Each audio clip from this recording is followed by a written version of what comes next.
All right, now I'm getting ready for the soup.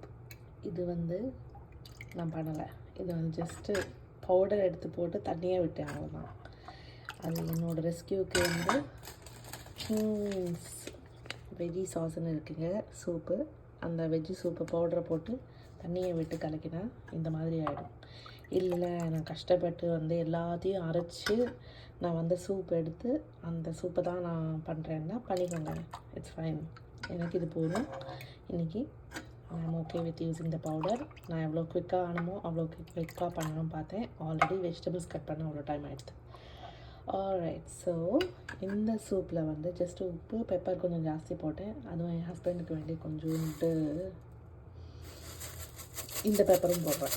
நான் காரமே இல்லை, மண் மாதிரி இருக்குன்னாங்க. So I thought okay let me add this. சரி, இப்போ கொஞ்சம் ஸ்பைஸும் ஆட் பண்ணியாச்சு. Maybe I will add another spice also. அந்த என்ன அதுப்பா சாஸு, ஏதோ ஒரு சைனீஸ் சாஸ் இருக்கும், அந்த சாஸை ஆட் பண்ணிப்பேன் கொஞ்சோண்டு, just to get spicy flavour. So இதுக்கப்புறம் நம்ம வெஜிடபிள்ஸை ஆட் பண்ண வேண்டியது தான். And let's bring it to boil. Okay.